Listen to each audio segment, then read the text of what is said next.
자, 이번엔 국민의힘으로 시선을 옮겨보죠.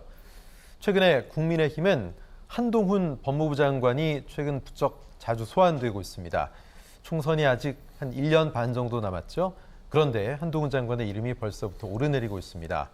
자, 한동훈 결심하라. 뭘 결심하라는 걸까요?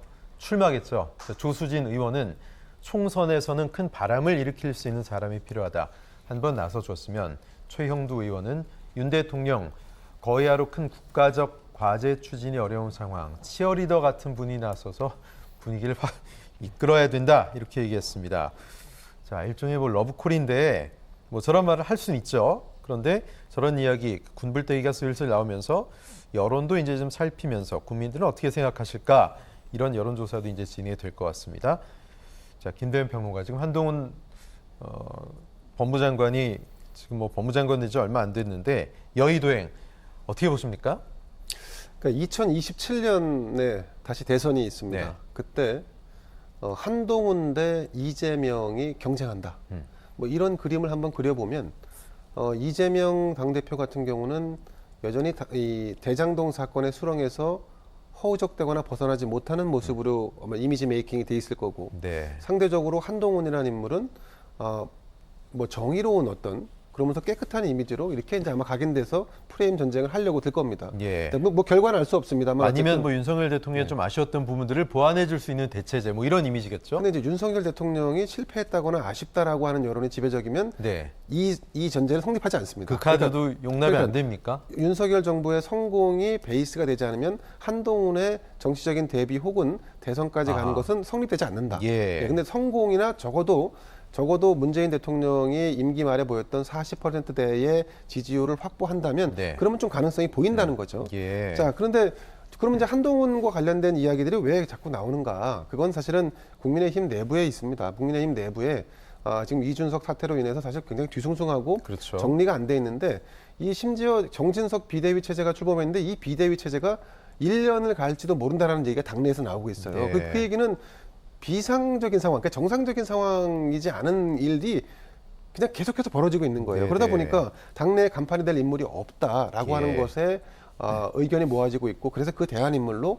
한동훈 같은 인물을 데려다가 차출해서 쓰는 게 어떻겠냐라고 하는 얘기가 나오는 것 같고, 그리고 한동훈은 일단 자기 관리 이미지가 좀 철저하다라고 하는 이미지가 예. 있고, 현 정권의 실세고 윤석열 대통령의 정말 신뢰를 받고 있다는 측면에서 본다 그러면, 사실 국민의힘에서는 자리를 잡을 수 있는 여건이 형성돼 있죠. 그리고 일반 여론도 그리 나쁘지가 않습니다. 그래서 제가 이제 이건 비교할 바는 아닙니다만, 문재인 정부 시절에 차기 후보로 유력하게 부상했던 김경수 전 경남지사와 한동훈이 비슷한 어떤 네. 궤적을 가고 있는 것이 아닌가 예. 하는 느낌은 좀 받습니다. 자, 그럼에도 불구하고 당대표 선거에 직접 나간다라고 하는 이런 관측도 나오는데, 제가 볼 땐 그건 가능성이 없고, 국회의원 선거, 그러니까 총선에 2024년 나온다 그러면 현대고등학교를 나왔으니까 아마 네. 강남 지역에 아마 배정을 받아서 조금 손쉽게 이 원내에 입성하는 이런 방향으로 가지 않을까 예측을 해봅니다. 네.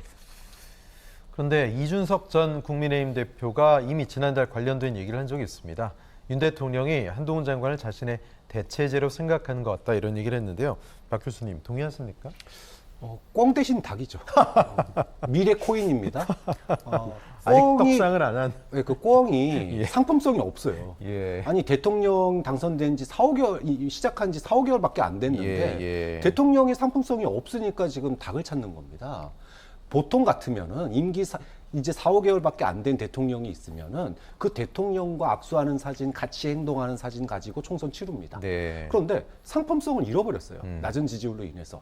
그러니까 꽁 대신 닭을 쳐다보게 되는 거고, 예. 혹시나 저 닭이 봉황이 되지 않을까, 네. 미래 코인을에다가 투자를 하는 거니까 어떻게 보면 좀 국민의힘의 총선 전략은 예. 굉장히 안쓰럽다, 네. 이렇게 봐야 되겠죠. 사실 윤석열 후보를 당시에 끌어안을 때만 해도 국민의힘 내부의 상황도 유사했단 말이죠. 어쩔 수 그렇죠. 뻥이 없었단 말이죠. 네. 말하자면. 그죠? 그러니까 네. 그동안에 인물을 키우지 못했고, 네. 그 다음에 윤석열 정부의 지지율도 준비된 정책을 통한 지지율도 예. 올라가지 못했고, 예. 오히려 지지율만 하락했거든요. 그 사이에 내전을 치르면서 이준석 당대표나 여러 사람이 이제 상처를 많이 입었습니다. 네. 그러니까 허 벌판에 고목에 꽃이 난 게 이준석이었는데 예. 탄핵의 그 허 벌판에서 그 소위 말해서 고목에 핀 꽃도 지금 져버린 상황이에요. 예, 꺾어버리고. 네. 예. 그럼 이제 어떻게 선거 치릅니까? 예. 그렇기 때문에 지금 이제 공 대신 닭을 키우는 양식인데 중요한 거는 많은 사람들이 동의해요.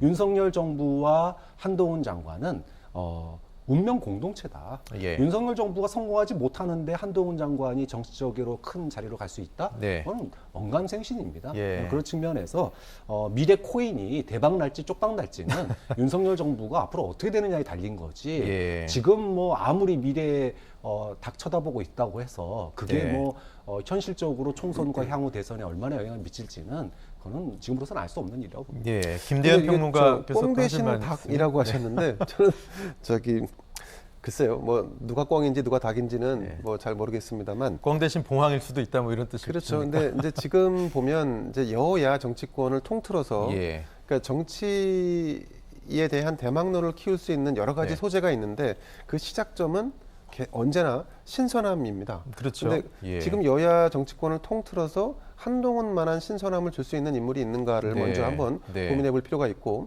그리고 두 번째는 한동훈이 가지고 있는 어떤 지지층의 어떤 기반이랄까 아직 형성이 덜 돼 있긴 합니다만 예. 선호하는 세력들이 여성이고 음. 그리고 젊은 층이고 그리고 보수층이 적극적으로 지지할 만한 토대와 베이스를 가지고 있다. 그런 네. 측면에서 본다 그러면 네. 여야를 막론하고 차기 주자로서 상당히 가능성을 가지고 있다. 그런 주자군의 상당히 이 대표적인 인물로 부상이 이미 돼 있는 상태입니다. 그러니까 네. 지금에서 관점에서 보면 한동훈라고 할 수 있지만 조금 더 분석적으로 접근하면 예. 한동훈만한 인물이 없다라고 하는 거 제가 네. 볼 때는 야당에서도 상당 부분 동의할 만한 부분이라고 봅니다. 예, 과거에 이회창 전 총재 당시 감사원장 시절에도 신선함이 있었고 만철수 신드롬 안철수 의원도 당시에 그랬던 인물이었고 그죠? 저는 예. 뭐 총선에는 네. 얼마든지 나갈 수 있다고 네, 봐요. 아까 네. 말한 것처럼 강남에 출마한다면 뭐 국민의힘이 우세 지역이기 예, 때문에 예. 당선될 수 있다고 봅니다. 하지만 그 이상을 꿈꾼다면 검사 출신 대통령을 국민들이 네. 과연 또 찍을까? 그런 예. 생각해볼 문제라고 봅니다. 네, 체급이 부쩍 올라간 한동훈 법무장관 과연 여의도에 입성할지 또 앞으로 지켜봐야 되겠습니다. 자, 두 분간의 말씀 여기까지 나누겠습니다. 김대현 평론가님, 박찬일 교수님 고맙습니다.